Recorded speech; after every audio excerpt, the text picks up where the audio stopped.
کہ کیا تم حاضر تھے جب یعقوب علیہ السلام اپنے بیٹوں کو نصیحت فرما رہے تھے؟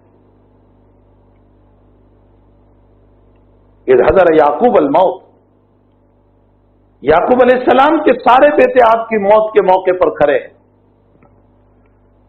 تو یعقوب علیہ السلام نے اپنے مرنے سے پہلے یہ نہیں کہا میرے بیٹوں بینک بیلنس دیکھ لینا اور دکانیں دیکھ لینا اور کاروبار دیکھ لینا اور میں سب کچھ چھوڑ کر کے جا رہا ہوں، نہ یہ نہیں کہا ما تعبدون من بعدی، او میرے لال میرے بچوں تم بتاؤ کہ میرے مرنے کے بعد تم کس کی عبادت کرو گے؟ پھسل تو نہیں جاؤ گے، غلط راستے پر تو نہیں چلے جاؤ گے، غلط طریق پر تو نہیں چلے جاؤ گے؟ بہت بڑا المیہ ہے۔ آج ماں باپ محنت سے حلال رقم کماتے ہیں، خوب حلال، بالکل حلال ہے، بڑی محنت کی رقم ہے، لیکن اولاد کو چونکہ دین کی تعلیم نہیں دی اور دنیا کی تعلیم خوب دی ہے، اور اولاد چونکہ دینی تعلیم سے محروم ہے، جس کے نتیجے میں باپ کی حلال رقم اولاد حرام کاموں میں استعمال کر دیتی ہے۔ یہ المیہ ہے آج، باپ فرمائے بہت سخت المیہ ہے۔ ایک باپ نے کتنی محنتوں سے حلال کمائی کو جمع کیا تھا اور خیال تھا کہ میری رقم حلال ہے، لیکن اولاد کو چونکہ دین نہیں پڑھایا، صرف نری تعلیم دنیا کی، اس کو گریجویٹ تو بنا دیا، اس کو اونچے اونچے عہدے اور ڈگریاں دلا دی، لیکن اس کے پاس قرآن نہیں، حدیث نہیں، اللہ کا علم نہیں۔ اور جب یہ ایسے ہی علوم ہوتے ہیں تو پھر وہ لوگ اسلام کے اوپر اشکال بھی کرتے ہیں، جیسے آج کل ایک صاحب نے اسی ہندوستان میں اشکال کیا ہے کہ لاؤڈ اسپیکر پر اذان نہیں ہونا چاہیے مسلم ہو کر کے، اور وہ کہہ رہا ہے کہ اس سے لوگوں کو تکلیف ہوتی ہے۔ یہ وہی لوگ ہیں جو مسلمان کا لباس پہن کر کے اسلام کو بدنام کرنا چاہتے ہیں۔ یہ کب ہوتا ہے؟ جبکہ دینی مزاج نہیں اور ماں باپ نے دینی علم نہیں دیا، ماں باپ نے دین نہیں پڑھایا، تو ماں باپ کی حلال کی کمائی کو وہ اولاد حرام کے کاموں میں استعمال کر لیتی ہے۔ اب سنو پیرنٹس اور ماں باپ، آپ کی کمائی تو حلال کی تھی، لیکن اولاد کو دینی تعلیم نہ ہونے کی وجہ سے انہوں نے ناجائز فحش اور یانیت، بے حیائی اور گندے کاموں میں خرچ کیا، تو اس کے گنہگار والدین بھی ہوں گے کہ آپ نے اپنی حلال کمائی کو حرام میں دھکیل دیا، ناجائز جگہوں پر دھکیل دیا۔ تو حقیقت یہ ہے کہ حب الدنیا جو ہے وہ ایک بڑی خطرناک چیز ہے، اس لیے ہمیں چاہیے کہ ہم حب دنیا سے، میں یہ نہیں کہتا ہوں کہ حب دنیا کا مطلب دنیا چھوڑ دو، یہ نہیں، حب دنیا کا مطلب جو دنیا تمہیں اللہ سے غافل کر دے، وہ ہے حب دنیا۔ حب دنیا کا مطلب دنیا کمانا نہیں ہے، حب دنیا کا مطلب وہ دنیا چاہے 100 روپے کی کیوں نہ ہو، لیکن اللہ کی یادوں سے غافل کر دیتی ہے، تو وہ دنیا ہے۔ اور انسان لاکھوں کما لے حلال کا جائز، لیکن اللہ کی یادوں میں مست رہتا ہے، تو وہ کروڑوں ہونے کے باوجود دیندار ہے، وہ دنیا دار نہیں ہے۔ چست دنیا از خدا غافل بدن، علامہ رومی فرماتے ہیں چست دنیا، دنیا کیا ہے؟ از خدا غافل بدن، دنیا سے غافل ہونے کا نام دنیا ہے۔ نہ کے معاشو نقر او فرزند و زن، کپڑا لتا بیوی بچوں کا نام، مکان بنگلہ جائیداد کا نام دنیا نہیں ہے، یہ دنیا نہیں ہے، غفلت کا نام دنیا ہے۔ ایک انسان حلال کے لاکھوں کماتا ہے، کاروبار ہے، ہمارے اکابر کے کاروبار سے بڑے بڑے، سیدنا عبد القادر جیلانی رحمت اللہ علیہ، ایک مرتبہ کا واقعہ ہے کہ وہ فرماتے ہیں کہ میں عالم غنودگی میں تھا اور میں نے دیکھا کہ نبی کریم صلی اللہ علیہ وسلم کا پاؤں مبارک میری گردن پر ہے، اور مجھے یوں کہا گیا کہ سارے اولیاء کا تجھے سردار بنایا گیا۔ اس زمانے کا ایک بزرگ یوں کہہ رہا ہے کہ سب کے اوپر عبد القادر جیلانی کی سرداریت ہوگی، لیکن مجھ پر نہیں، اللہ نے اس بزرگ کو کفر پر موت دی۔ ایسے بھی واقعات ہیں، لیکن عبد القادر جیلانی رحمت اللہ علیہ تھوک بندی اور ہول سیلر ویپاری تھے، بہت بڑا کاروبار تھا، تو کیا وہ دنیا دار تھے؟ ابو حنیفہ بہت بڑے کاروباری آدمی تھے، کیا وہ دنیا دار تھے؟ نہیں، دنیا نام ہے اللہ سے غفلت کا۔ 100 روپے میرے پاس ہو لیکن میں اللہ سے غافل، نمازوں کی طرف میرا دل نہیں، میں نماز چھوڑتا ہوں تو میں پکا دنیادار ہوں اور میرے پاس حلال کے لاکھوں ہے، کاروبار کرتا ہوں تو کروڑوں ہوتے ہوئے بھی دیندار ہوں۔ یہ ہے دنیا کا مطلب۔ تو فرمایا کہ انسان موت کے موقع پر بڑے بیٹے کو بلاتا ہے، یعنی اپنی دولت کو، وہ کہتے ہیں ہم کچھ نہیں کر سکتے۔ درمیانی بیٹے کو بلاتا ہے، یعنی اپنی آل اولاد کو، کہ میری مدد کا کچھ نہیں، قبر تک آئیں گے، اتار کر چلے آئیں گے۔ اب انسان اپنے اعمال کو بلاتا ہے، جو انسان کے چھوٹے بیٹے ہیں، اور چھوٹے بیٹے کو بلا کر کے یوں کہتا ہے میرے بیٹو، میرے بیٹے، میں نے تجھ پر تو بہت ظلم کیا، تیرے حق ادا نہیں کیے، کما حق کو نماز نہیں پڑھی، روزہ نہیں رکھا، میں نے اپنے عمر کو غلط جگہوں پر ضائع کیا، لیکن مجھے امید ہے بیٹے تو چھوٹا ہے، چھوٹے بیٹے کو باپ سے محبت ہوتی ہے، یقیناً تو میری مدد کرے گا۔ تو اس کے اعمال اس کو یوں کہتے ہیں، اے انسان، اگرچہ تو نے میرے حقوق پورے نہیں کیے، میں ٹوٹے پھوٹے ہونے کی شکل میں ہوں، لیکن تو فکر نہ کر، جہاں تجھے تیری اولاد چھوڑ کر کے چلی جائے گی، تیری دولت چھوڑ کر کے چلی جائے گی، وہاں تیرے اعمال تیرے ساتھ چلیں گے، میں قبر میں بھی تیرے ساتھ رہوں گا، حشر میں بھی تیرے ساتھ رہوں گا، مجھ سے بن پڑے گا اتنی میں تیری مدد کروں گا، قبر میں بھی عذاب کو آنے نہیں دوں گا اور حشر میں بھی عذاب کو آنے نہیں دوں گا، میری بس میں جتنا ہوگا میں تیری مدد کروں گا۔ تو میرے بھائیوں، حقیقت یہ ہے کہ عمر اللہ تعالیٰ کی ایک بہت بڑی نعمت ہے، ہمیں چاہیے کہ اپنے عمر کی، اپنی زندگی کی قدر کریں جو اللہ تعالیٰ نے ہمیں عطا فرمائی، اور اس کی شکر گزاری کریں، اور شکر گزاری یہ ہے کہ اللہ کی اطاعت کریں، اللہ کی بغاوت سے، نافرمانیوں سے، گناہوں سے اپنے آپ کو بچائیں۔ شعب الایمان کی روایت ہے، نبی اکرم صلی اللہ تعالی علیہ وسلم فرماتے ہیں کہ قیامت کے دن لیس یتحسر اہل الجنت، اہل جنت پر حسرت کی کوئی گھڑی نہیں ہوگی، یعنی اہل جنت کسی چیز پر حسرت نہیں کریں گے، مگر کس پر حسرت کریں گے؟ الا ساعۃ مرت بہم بغفلہ فی الدنیا، مگر اس گھڑی پر حسرت کریں گے جنت ملنے کے باوجود بھی کہ جو دنیا میں گھڑی غفلت کے ساتھ گزری، جو آج ہم غفلت کے ساتھ گزار رہے ہیں نا، کبھی اوٹوں پر، کبھی چکلوں پر، کبھی کہاں، کبھی ایران توران کی باتوں میں، کبھی بکواس میں جو اپنا وقت ضائع کر رہے ہیں، جنتی جنت میں جانے کے باوجود ان گھڑیوں پر جو غفلت کے ساتھ دنیا میں گزار کر آیا، افسوس کرے گا اور اللہ سے یوں کہے گا، اے اللہ مجھے دوبارہ جنت دنیا میں بھیج دے تاکہ وہ غفلت والی گھڑیوں کو کور کر کے آؤں۔ اس موقع پر اللہ کی طرف سے جواب ہوگا، میں نے میرے نبیوں کو بتانے کے لیے بھیجا تھا لیکن تجھے یقین نہیں آ رہا تھا۔ آپ انداز لگائیں کہ جنتی جنت میں جانے کے باوجود جس چیز پر افسوس کرے گا وہ ہے دنیا کی غفلت، تو کتنی بڑی چیز۔ اسی لیے صوفیہ لکھتے ہیں، ایک ہے حقوق الاوقات اور ایک ہے حقوق اللہ فی الاوقات۔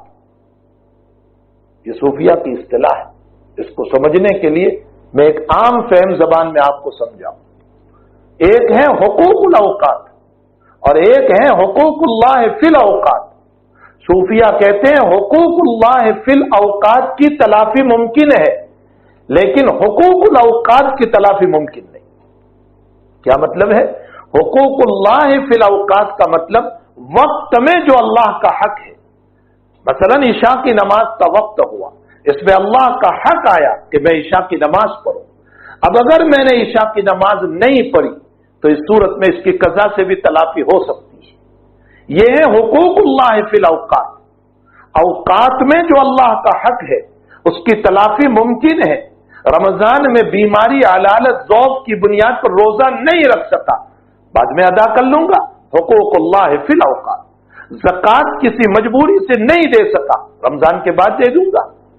کسی وجہ سے میں اس سال حج نہیں کر سکا، اگلے سال کر لوں گا، یہ حقوق اللہ فی الاوقات۔ لیکن حقوق الاوقات اس کی تلافی ممکن نہیں۔ یہ جو اس وقت ابھی گھڑی چل رہی ہے اور یہ 11:15 بجے ہوئے، یہ زندگی بھر میں اگر میں نے آج کے یہ 11:15 بجے بے حیائی میں، بکواس میں، غیبت میں، گناہ میں، نافرمانی میں اگر گزار دیا آج کا ٹائم، پوری زندگی پوری ہو جائے گی، اب میں اس کی تلافی نہیں کر سکتا۔